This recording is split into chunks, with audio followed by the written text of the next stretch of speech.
Okey, Assalamualaikum warahmatullahi wabarakatuh dan selamat pagi, selamat petang, selamat malam semua. So, hari ini kita akan masuk pada topik 5 iaitu kerja. Hari tu kita dah bagi slide untuk kamu baca. Jadi hari ini saya akan terangkan lah. Okey, jom kita proceed.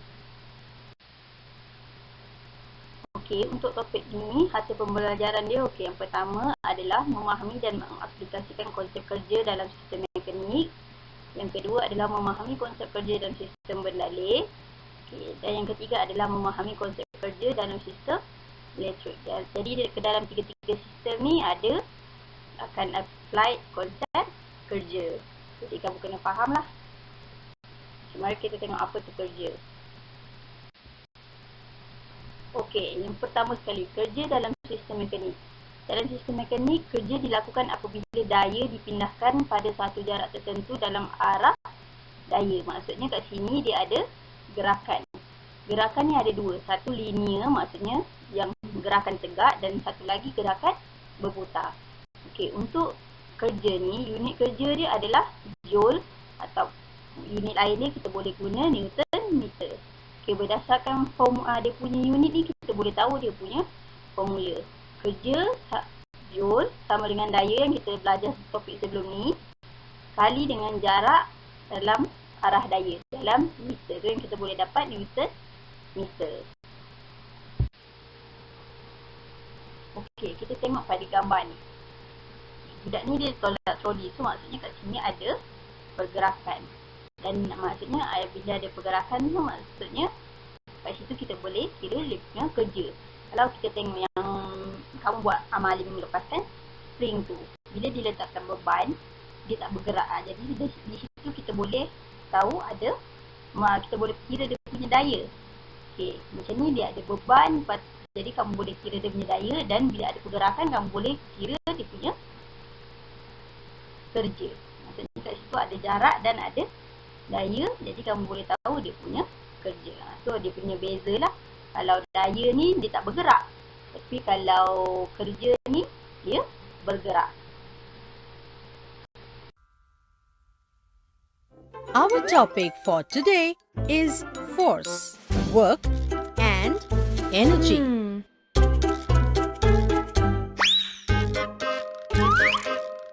Force is the push or pull applied on an object.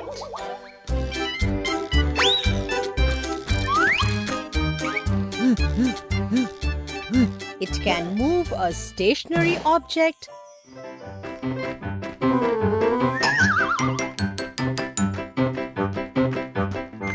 or stop a moving object.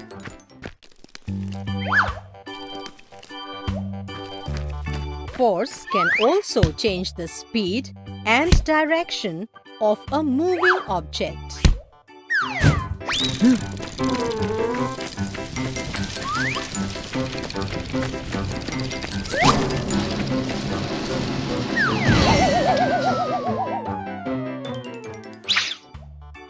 If enough force is applied, it can also change the shape or size of an object.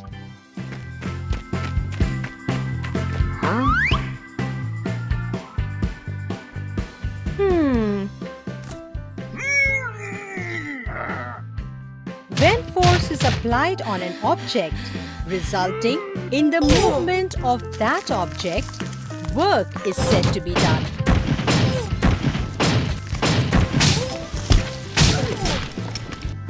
Work can be calculated using the formula. Okey, kita tengok pada gambar ni. Okey, gambar ni orang tengah berlari kan?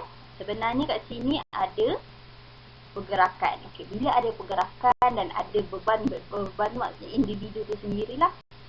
Dia berlari kan? Secara tegak. Okey, ni maksudnya gerakan secara linear. Apa lagi contoh gerakan secara linear yang ada? Contohnya kita ambil tengok kalau kamu tolak pintu sliding, kamu tolak troli tadi, macam tu. So ada contoh-contoh gerakan secara linear. Okey, kita tengok dia punya rumus ataupun dia punya formula. W ni work lah ataupun kerja, sama dengan F for daya kali dengan X, sesaran. Okey, kerja dia punya unit adalah joule. Di mana daya pula unit dia N. S, sesaran, unit dia adalah M. Okay, so, dia punya formula adalah kerja sama dengan daya kali sesaran. Okey, ni kamu kena ingat ni. Ni berkait dengan yang sebelum ni punya. Daya, kamu dah belajar sebelum ni. Okey, ingat balik. Kerja sama dengan daya kali sesaran. Ingat, ni kena ingat. Okey, jom kita tengok terusnya. Okay, konsep kerja perlu ada dua syarat. Yang pertama, memerlukan sesuatu daya bertindak ke atas objek. Maksudnya ada beban. Maksudnya ada satu tindakan yang dikenakan satu kerja yang dikenakan kepada sesuatu objek. Lepas tu yang kedua adalah objek tersebut mesti berubah kedudukan. Inilah yang dikatakan gerakan tadi. Maksudnya daripada satu tempat ke satu tempat. Okey, kita tengok yang gambar yang pertama. Dia timbang bola. Okey, maksudnya ada pergerakan. Bola tu turun, naik. Okey, dia tolak, penolakan dia menggunakan kaki dia kan. Kat situ ada daya penolakan dan juga ada jarak. Okey, menulis pun sama juga. Maksudnya kamu ada daya, kamu menulis tu, kamu menekan tu, ada daya dan ada pergerakan. Berbasikal, berlari pun sama. Ini contoh-contoh linear lah. Gerakan secara linear. Let's see how. Look at this huge truck. Okey, sekarang ni kita tengok satu contoh lah. Okay, satu objek berjisim 2 kg ditolak oleh satu daya bernilai 10 Newton. Objek itu bergerak 5 meter seperti ditunjukkan pada gambar rajah di bawah. Kirakan kerja yang dilakukan untuk menolak objek tersebut. Okay, jadi maksudnya dia berat dia 2 kg, daya yang menolak dia adalah 10 Newton. Okey, pergerakannya adalah 5 meter. Okey, jom kita tengok macam mana cara penyelesaian dia. Okey, penyelesaian masalah dia macam ni lah. Senang. Kerja, work sama dengan ni, daya kali dengan besaran. Okey, tadi kita tengok dia bagi contoh dia 10 Newton. Pergerakan dia adalah 5 meter. So, jadi kamu kalikan je. 10 kali 5 adalah 50. 50, jawapan dia adalah 50 joule ataupun 50 Newton meter. Okey, Miss harap kamu faham. Okey, tadi kita dah belajar pasal gerakan secara linear. Dia punya formula adalah kerja sama dengan daya kali sesaran. Okey, sekarang kita masuk pada gerakan secara berputar. Okey, ini salah satu contoh dia adalah kipas lah. Selain tu kita ada roda, tayar kan. Kita ada pergerakan jarum jam, and then kita ada pergerakan kalau kamu pergi funfair ke apa ke, dia ada yang kita main merry go round tu. Dan sebenarnya banyak lagi. Kalau kamu tengok yang berpusing tu, ada gerakan secara berputar. Okey, kita tengok pula dia punya formula. Apa perbezaannya dengan yang secara linear? Okey, dia punya formula adalah ni kerja dalam unit dia adalah joule sama dengan torque. Hari tu pun kita ada belajar masa kita belajar daya kali dengan theta. Theta ni adalah sudut dalam radian. Maksudnya dalam pergerakan tu berapa sudut pergerakan tu. Ni dia punya cara pengiraan sudut dia lah. Theta sama dengan nilai sudut bahagi dengan 180. Satu complete cycle, satu putaran lengkap adalah 360. Ni nilai sudut, kalau kamu nak tahu dia punya ni adalah nilai sudut bahagi 180 kali dengan pi. Pi ni nilai berapa? Pi ni nilai dia 3.142. Okay, Miss ulang, pi ni nilai dia 3.142. Okay, faham kan? Tadi beza dia kat mana? kat sini. Ni yang tadi pergerakan dia ada jarak. Okey. Ni sebab jarak dia berputar, kita pakai daya yang pengiraan untuk torque dengan dia punya sudut. Sebab dia secara berputar. Okey. Dua syarat yang patut dipatuhi. Yang pertama adalah daya dikenakan pada panah. Okey, kalau kita tengok ni kan dia nak apa? Nak pusing panah ni. Okey, maksudnya ada daya. Hari tu kita ada belajar kan berkenaan dengan torque hari tu, kita ada kira perubahan kedudukan pemegang sepanah. Maksudnya kat sinilah yang macam tadi tu ada perubahan. Maksudnya dia bukan di situ, bukan setempat.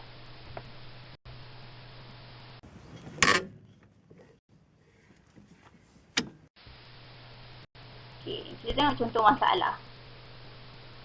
Gambar rajah menunjukkan suatu daya F sebesar 50 Newton dikenakan pada sepanah yang panjangnya 50 cm untuk membuka satu nut. Daya yang dikenakan menyebabkan nut itu berputar sebanyak 60 degree. 60 degree ni lah yang kita panggil theta tadi. Okey, kirakan kerja yang dilakukan. Kamu masukkan je dalam formula. Okey, penyelesaian masalah dia sama dengan kerja sama dengan torque kali sudut putaran. Okey. Kerja kali dengan torque kali dengan theta kan. Okey, torque ni dia punya formula hari tu kita ada belajar masa topik daya adalah daya kali dengan distance. Okey. Daya dia tadi dia ada bagi dah 50N. Lepas tu kali jarak dia tadi sepanah tadi adalah 0.5 meter. Ingat dia, mesti kena tukar dia punya unit kepada meter. Okey, kali dengan 60 degree bahagi dengan 180 kali dengan pi. Pi ni 3.142. Okey. 25 kali dengan pi bagi dengan 3. Jadi, dapatlah nilai dia 26.19 Joule. Faham kan? Ini harap kamu faham lah. Cuba buat sendiri untuk kamu lebih memahami. Okey, ni di antara contoh-contoh aplikasi kerja dalam sistem mekanik lah. Ni dia mengangkat ni kan. Okey, pergerakan kat sini pun ada gerakan juga, ada kerja. Maksudnya bila ni kereta ni diangkat ke atas pun maksudnya ada gerakan. Kerja mesin-mesin ni dia bergerak secara berpusing-pusing, ke kiri ke kanan ke berpusing ke, ada gerakan kerja juga. Okay, ni conveyor ni pun sama. Okay, sebenarnya macam-macam lah. Basic dalam kehidupan harian kita memang sebenarnya kalau kamu nak tahu, kalau bila mana ada daya yang menolak ataupun menggerakkan sesuatu objek, maksudnya kat situ akan ada kerja. Okay, ini contoh lain lah, contoh aplikasi kerja dalam sistem mekanik. Maksudnya mekanik ni apa? Hari tu maksudnya ada pergerakan. Okay. Ini contoh lah crane mengangkat apa? Mengangkat beban semua. Okay, ada pergerakan kat sini. Mungkin ada pergerakan linear dan berputar dalam sistem yang sama. Sistem mekanikal tu maksudnya mungkin dia boleh ada satu je sistem linear ataupun mungkin dia ada incorporate dua-dua secara linear dan juga secara berputar.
api menggunakan ni record. Kalau kamu ada apa-apa soalan, boleh teks ni. Okay, seterusnya kita masuk kepada kerja dalam sistem bendalih.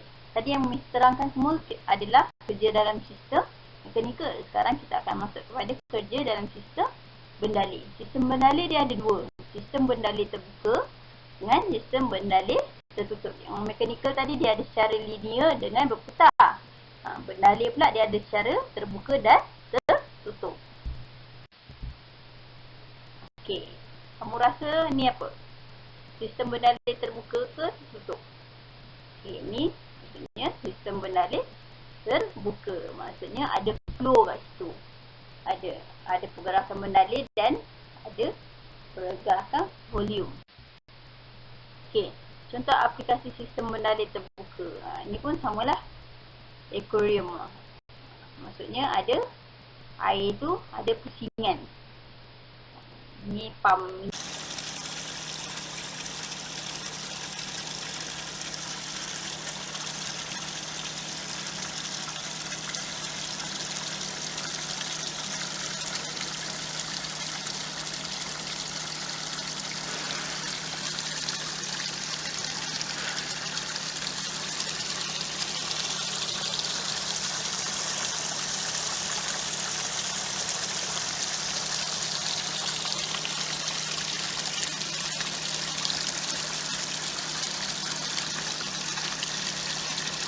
And test the auto shutoff feature on each hold open notch. The nozzle should shut off each time the tip of the nozzle is submerged in fuel.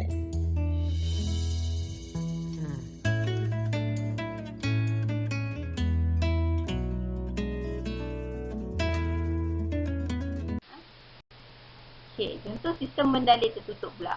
Maksudnya sistem darah, sistem dalam badan kita kan.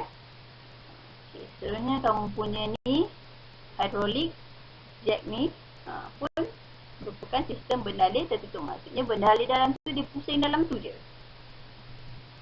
Dia tak ada, maksudnya dia tak ada keluar pengurangan ke apa. Okay, contoh aplikasi sistem bendalih tertutup. Okay, brake hidrolik. Ni kamu dah apa? Kamu mahir dah ni. Brake hidrolik, hari tu kat dalam kelas pun kamu ada terangkan pada Miss kan. Okay, seterusnya adalah peredaran darah. Maksudnya kitaran dia tak ada, mana ada kita apa, darah terkeluar ke apa ke. Maksudnya dalam sistem badan kamu, peredaran darah tu secara berbalik. Is transmitted to another point using an incompressible fluid, generally oil. Most brake systems also multiply the force in the process. Here you can see the simplest possible hydraulic system. Two pistons are fitted into two glass cylinders filled with oil and connected to one another with an oil-filled pipe. If you apply a downward force on one of the pistons, then the force is transmitted to the second piston through the oil in the pipe. Since oil is incompressible, the efficiency is very good. Thus, most of the applied force appears at the second piston. The advantage of hydraulic systems is that the pipe connecting the two cylinders can be of any length and shape, allowing it to choose any path separating the two pistons. The other advantage about a hydraulic system is that it multiplies the force applied.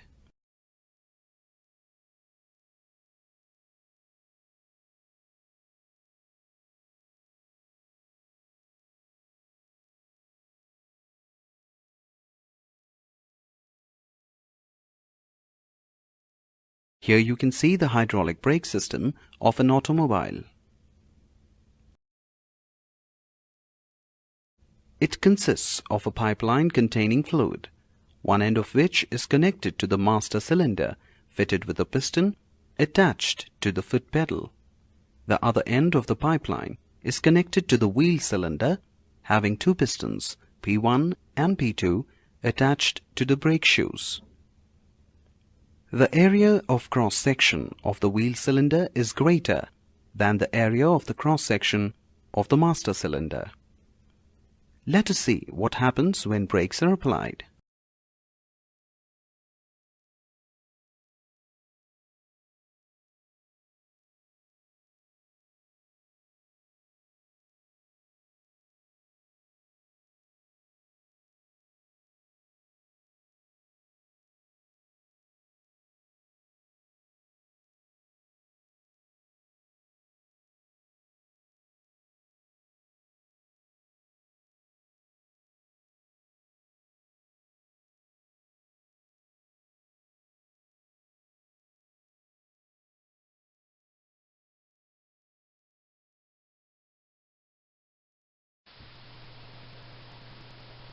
Okey, seterusnya persamaan kerja dalam sistem berdalih. Dia ada dua lah persamaan dia.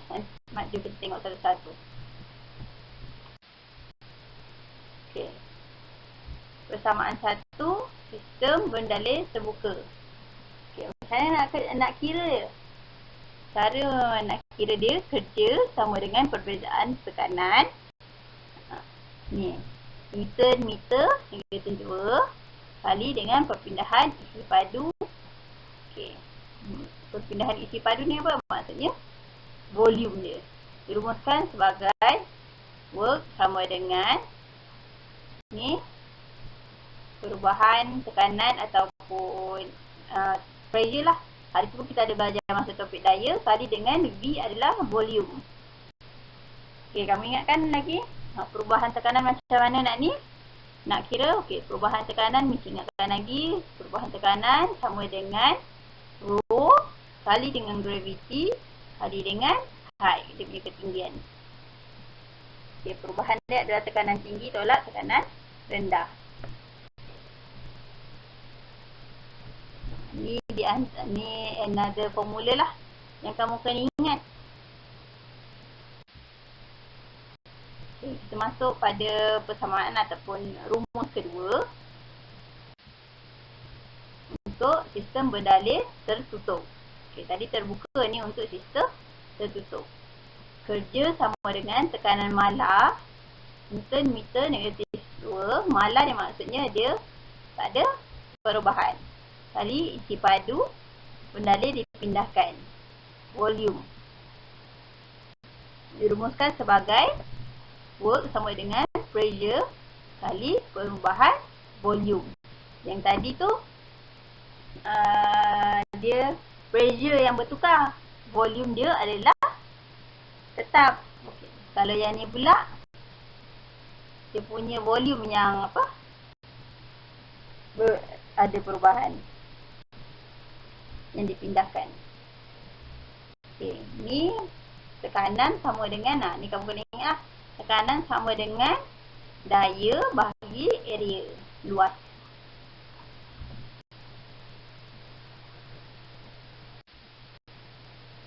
Ada apa-apa soalan? PM ni. Okey, seterusnya kita masuk kepada kerja dalam sistem elektrik.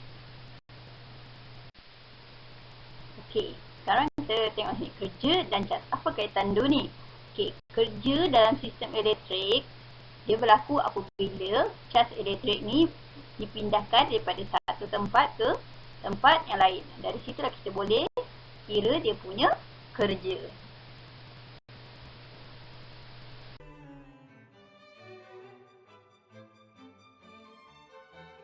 Metal wires that are directly connected to each other with metal connections are all at the same electric potential.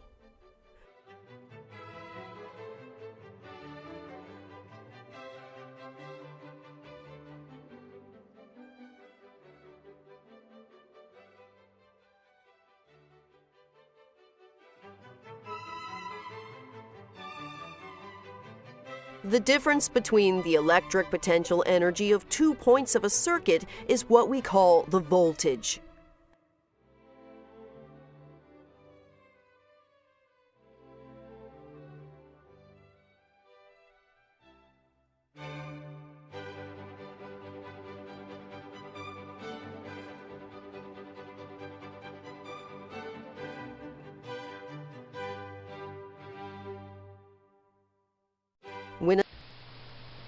Okey, pemindahan cas unit dia adalah C, coulomb.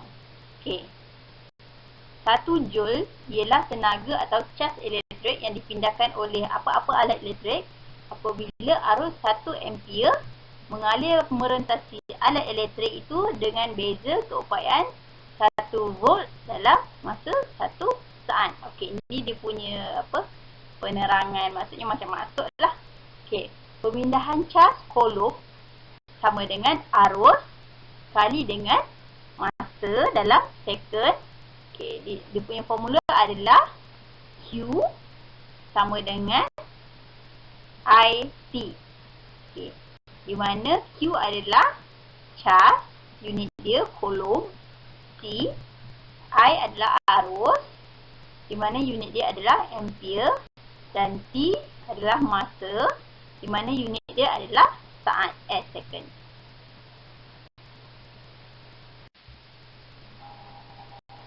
Okey, di sini kita tengok dia punya rumus lah ataupun dia punya formula. Okey, kerja sama dengan voltan kali pemindahan cas, okey, coulomb dirumuskan sebagai W sama dengan V kali Q. Q ni tadi formula dia kita dah terangkan yang pada slide sebelum tadi. Okey, di mana work ataupun kerja dalam unit joule sama dengan voltan kali Q, cas, dalam unit C. Okey, dalam slide ni sebenarnya ada video lah sepatutnya untuk menunjukkan aplikasi kerja dalam sistem elektrik. Dia bagi di antara contoh-contoh dan penerangan lah. Okey, tapi tak apa. Nanti kamu boleh search kat YouTube, bisa bagi link. Electricity refers to an electric current or the flow of negatively charged electrons toward positive points. The stored up energy in a fuel source gets converted to an electric current at a power plant and then flows toward the other end of a closed circuit. That powers your appliances, or lights up the night, or charges your phone so you can get back to texting. Electric power generation starts with an energy source. This may be a fossil fuel like coal, oil, or natural gas. It might be nuclear, like uranium. It might be a renewable source, such as solar, wind, or flowing water. It could even be garbage or agricultural waste. Coffee may be the fuel that gets you going in the morning, but it won't make electricity. Let's look at an example of a gas power system. The power generation process features two incredible high-tech machines, turbines and generators. Here, it's all about spinning, fast spinning. Whichever energy source is utilized, the object is to spin the blades of a turbine more than 3,000 times per minute. That generator has a large magnet surrounded by coils of copper wire. When the magnet rotates rapidly, the magnet's powerful magnetic field causes electrons to line up and flow in the generator's coils. A powerful magnetic field is created that lines up electrons around the coils and causes them to get moving. The rotating mechanical energy has thus been converted into electrical energy. Electricity! It's alive! Before the electric current is ready to venture out into the world, a transformer boosts it up to high voltage, reducing losses as it travels along the wires. This is similar to a city's water system, where pumps fill a water tower to increase pressure before it can be sent to all the neighborhoods. And no, these transformers don't turn into cars and fight giant alien robots. Now that the voltage has been boosted, high voltage lines carry it to substations on the power grid. The grid is the network of substations located around your nation. Since that high voltage is quite shocking, transformers at each substation are needed to bring the voltage back down to a level that can be used by big customers like factories and shopping malls. Power lines above ground and below then distribute the electricity to smaller local transformers that further reduce the voltage to 110 or 220 volts, a safe voltage for homes and businesses. Electricity typically enters your business or home through a meter that measures the amount of electricity you use. Once there, a distribution panel allows power to flow through wires in the walls to all the switches and outlets. And that's the amazing journey of electricity from the power plant to you. Got any more questions about powering the world? Ask GE. It's kind of our thing.